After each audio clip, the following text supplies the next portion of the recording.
You're listening to the Parents of Hardworking Teens podcast, episode 16. And if your teen is using past papers to help them ever prep for or revise for exams, then listen in because I'm sharing some other ways your teen can make more strategic use of those exam board past papers or practice questions than just doing the questions.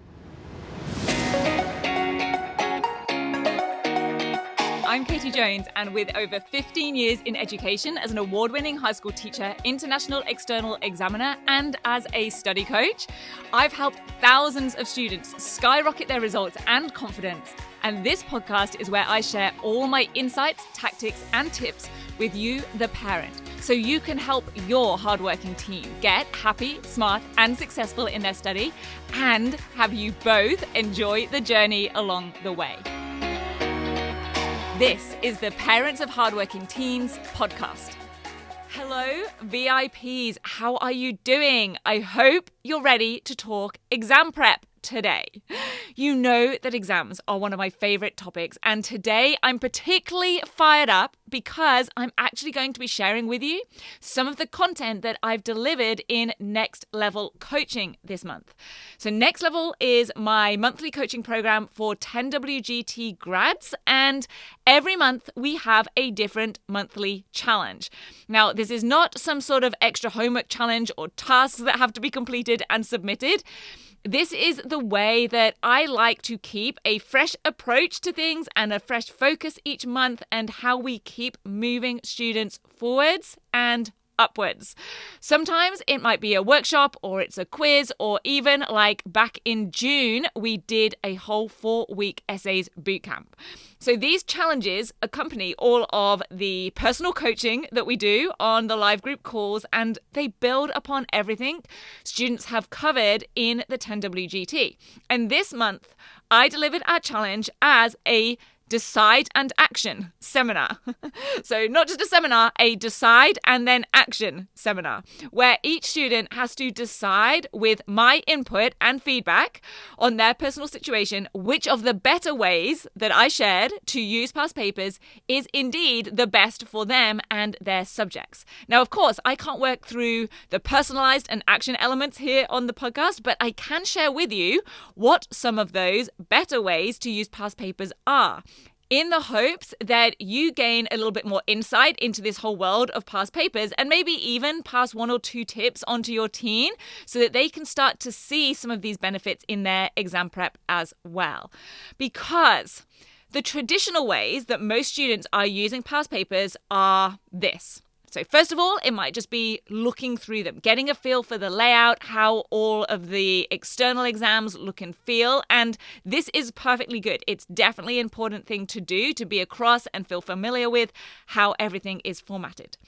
Taking things a little bit further, they might be doing a bit of a survey of what topics are covered to help inform their revision, both in terms of where they show up in the paper, like are certain topics tending to be in the short response questions near the start or the extended response questions at the end, and also where and when they have cropped up over the years. This is something I do have students do as part of the prioritizing stage in my reverse engineered revision planning system. And then there's probably the most common method, doing the past papers, to complete the questions, answer them in full, either to test themselves on whether they really know the subject content, and they also might be choosing to do it under those same time restrictions of the paper, so they get used to the time limits and the pressure that that brings. So nothing wrong with any of those methods, all valid, all useful. But like most things in life, there are pros and cons to each of these methods. So, for example, if we are using the past papers to survey the topics being tested to help decide what we're going to revise, that can be helpful to inform that revision, but it doesn't develop actual exam technique. Or if we are doing the past paper, we're completing the questions under time conditions, that can be great for getting us used to the exam conditions, but it is a time-consuming activity. We can't always be spending a whole 2 or more hours completing just one past paper when we likely have probably at least 2 or 3 papers across multiple subjects that we maybe want to go through. But if students have a wider variety of different ways and methods to use those past papers, then they can select the methods that have the specific pros out of all the pros and cons that will be of most benefit to them personally. So here are a few other ways that your teen can use past papers that will maximize the benefits and translate into more confidence walking into the exam and better results at the end of it. So the first one is to use past papers as a way to practice identifying command words. Now, command words are the words in the question that tell your teen exactly what to do and how to answer.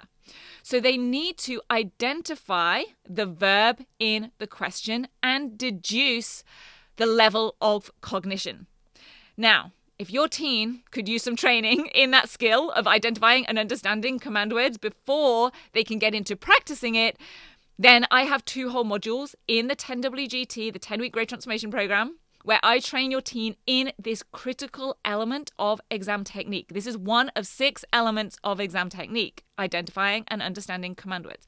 And we especially go into detail then on the higher level commands like analyze and evaluate, because once they know how to identify command words and the different levels of cognition, including the questions that don't have a specific verb, so they might not always be able to find a specific verb in every question, like with questions that start with how.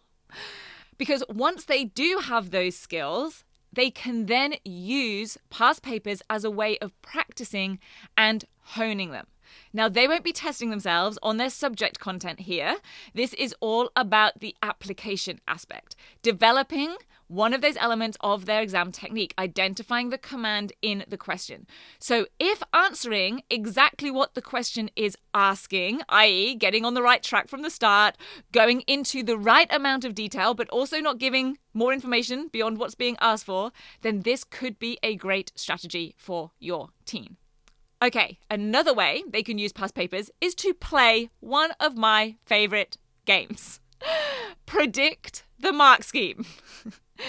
It's not actually a real game. It's not as fun as Twister. It's probably more fun than I Spy though, granted.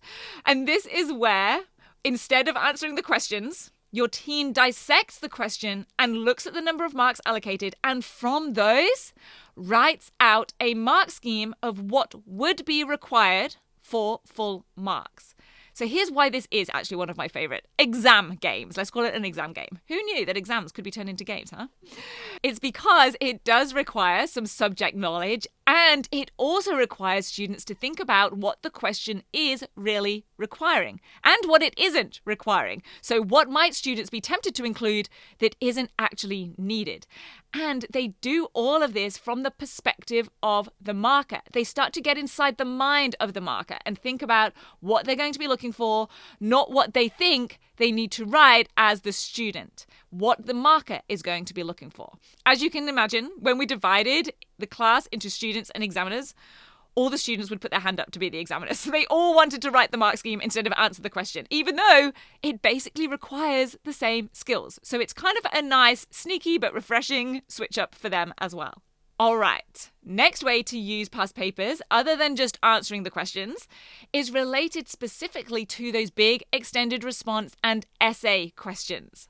These are the ones that hold the most marks, yet, totally understandably, are also the ones that students dread the most and practice the least. Number one, because they are tough. These are the questions that are pitched at the top levels of cognition, usually at the analysis or evaluation levels. So they do take more effort, thought, and skill to answer. And two, because they take a long time to answer. So they feel overwhelming and daunting. And so there's the natural tendency to think, well, I could get through 8 of the other questions in, half an hour, 45 minutes, but I could only get through 1 of those. So I'll do the 8 because it feels more productive. And by the way, I see students doing this a lot in maths practice as well. They would rather complete, 10 practice or revision questions that are smaller when they would have probably been better off strategically spending their time on doing just one or two of the big wordy questions. And they would have gotten more out of that in terms of the processing and the learning and the revision that would give them. Now, again, I totally get it. It is very tempting to chase the feeling of accomplishment that we get by doing more questions. Of course it is. But remember, the daunting questions are the ones with the most marks. And so these are the questions that I want your teen to be practicing, to be mastering, and to get super confident in. So here's how to make that a reality in a less daunting and less time-consuming way. Rather than writing out the whole essay or full-page response or whatever it is, instead have your teen write out a bullet point plan. Now, it still has to be detailed. It can't just be 3 basic things that they would write in 3 body paragraphs. Here's what I recommend they actually include. For an essay, it would be the thesis statement, their 3 or 4 body paragraph points, and the exact evidence they would use in those body paragraphs. So it would probably all up be, maybe 8 to 10 bullet points. This means that they'll get the practice of dissecting the question, quickly coming up with a plan in response. And I will say this is extra important because I always want your teen to plan every extended response and essay that they write. They should never just start writing and be figuring it out as they go. So it's a really good drill for that as well. And as you can imagine, they can probably get through 4 or 5 question dissections and plans in the time it would take them to write a full essay. So they're going to get a wider range of practice. But again, consider what your teen needs most. If they need practice in actually writing a flowing and well-written full response under time pressure, then go for it. Have them do a full response to practice with.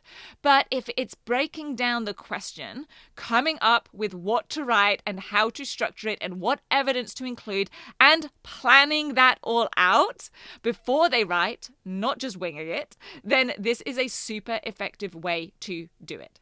Okay. The last one I'm going to share with you is a little bit more involved, but if your teen tries any of those others and gets on well, then this could be a great way to have them take things a little bit further. This is taken from one of the activities that I love to run with students. It's the most marks, least words challenge. And for this, your teen will also need the mark scheme for the past paper that they're using, and they use the question along with the marking criteria to construct a model response. So an answer that would get full marks, and they've looked at the mark scheme, so it's not like they're testing themselves, they know what it needs to include, but they also do it in the most succinct way.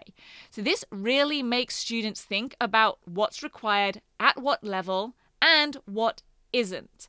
And it helps them revise because they can kind of do this open book. It's more about getting them writing with more clarity and more directly in exams, which is often not what they're used to doing in class or homework or in their research or assignments. So this is an excellent activity for students who run out of time in exams. In fact, I want to share with you one of my favorite ever emails that I got from a parent, Selena. Her son, Campbell, completed the 10WGT, I think, at the start of his year 12, and then he joined Next Level Coaching for the rest of his year 12. So this email is now about 9 or 10 months old now, but it still ranks as one of my favorites ever. And Selena did give me permission back then to share this, and the whole thing is actually just so good that I'm going to read it all. It's not long, but I'm going to tell you the part that does make it one of my favorites when I get to that part. So Selena said, Campbell received some great news today. He has been given early entry into engineering at UTS, and this was his preferred university and course, so he is super excited. I would like to take this opportunity to thank you for this program. It has helped Campbell fine-tune his written skills, allowing him to improve his marks and become more confident when sitting exams and assignments. If only he'd had this information earlier. By the way, that's one of the most common comments I get from parents is, I wish we'd had this information earlier. But here's the part I love the most, even more than that early uni entry and even more than the confidence part. She said, last week, he was completing a short answer response in a last-minute online group tutoring lesson. His peers all wrote around 4 to 6 sentences to complete the task. Here it comes. Campbell wrote 2 sentences and received the best mark. She said, "This is thanks to you. Again, thank you. Kind regards, Selena." 2 sentences, best mark. More criteria met in 2 sentences than other students met in 4 to 6 sentences. I love this. This really is like the art and science of mastering and nailing exams. So this way of using past papers along with the mark scheme and creating a model succinct response will help your teen to do this as well. Okay, so those are 4 that I selected out of some alternative and better ways for your teen to use past papers when they are preparing for exams, either in revising or in testing themselves on their subject knowledge, or maybe in practicing and honing their exam technique. And many of these methods mean that your teen could cover a whole paper, likely multiple papers, much faster than if they were actually trying to answer all of the questions, but getting the benefits beyond just testing their knowledge. Not that doing past papers and answering the questions isn't a good way to use them. It just depends on what your teen wants to practice or test themselves on. Is it their subject knowledge or is it any of the elements of exam technique? Sometimes, remember, it is not necessarily their subject knowledge that is holding them back. Plus, that these are generally much shorter or quicker ways for your teen to do their exam prep or practice their past papers might also make it a little bit more appealing to them. So, potential little bonus there.